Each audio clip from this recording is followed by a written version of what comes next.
De quoi? La meilleure saison? Ah mais pour moi la meilleure saison incontestablement c'est pendant l'été.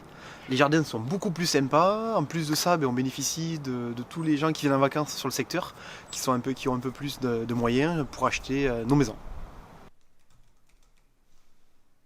Quelle est la meilleure période pour vendre? Bon, en tant qu'agent immobilier, je pense que la meilleure période c'est que vous vendiez maintenant. Surtout que là j'ai vraiment besoin de mandat. Et si en plus vous pouvez vite vous décider, comme ça évitera que vous allez voir plusieurs agents immobiliers, ça m'arrangerait. Je pense que la meilleure période pour vendre c'est en hiver, comme ça en tant qu'acheteur en fait je pourrais me retrouver dans les lieux au printemps avec des températures beaucoup plus chaudes et comme ça pouvoir en profiter un maximum cet été avec les barbecues. Alors, quelle est la meilleure saison selon vous pour vendre sa maison?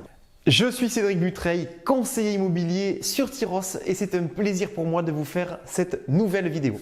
Régulièrement, les vendeurs me posent la question afin de savoir si c'est bien de mettre en vente son bien en hiver.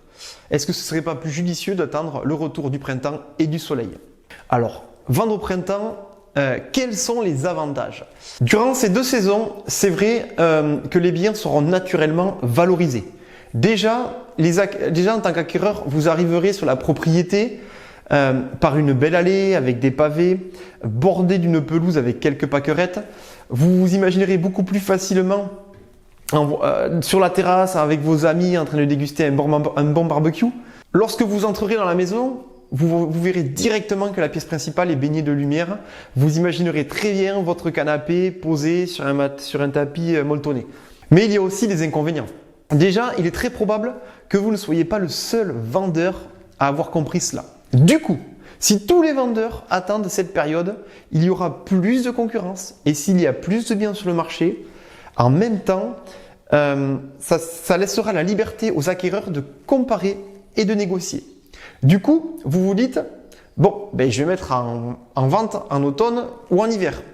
C'est vrai qu'il y a moins de biens à la vente dans cette période. Vous pouvez vous permettre d'avoir plus d'acquéreurs intéressés et du coup, ils vont se mettre en concurrence entre eux et donc vous vendrez au meilleur prix.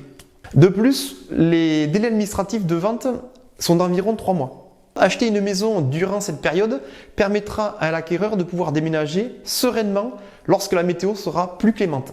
Ça peut être très utile également s'ils ont des enfants scolarisés. Cela leur permettra en fait de terminer l'année scolaire et sans avoir à changer d'école.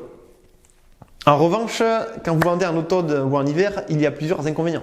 Déjà, la nuit tombe beaucoup plus tôt, ce qui limite les possibilités de visite. Le soleil également étant moins présent, aura tendance à assombrir votre maison. Du coup, c'est hyper important d'avoir une décoration intérieure peu chargée et des murs avec des couleurs très claires. Vous l'aurez compris, chaque saison possède des avantages et des inconvénients. Si vous souhaitez définir la meilleure stratégie pour vendre votre bien, je vous laisse me contacter. Si la vidéo vous a plu et si vous êtes là à ce moment de la vidéo, c'est que c'est le cas. Alors pensez à mettre un pouce vers le haut au pied de cette vidéo. C'est toujours appréciable de voir que mes conseils vous aident dans vos projets. Je vous remercie pour votre attention et je vous souhaite une excellente journée.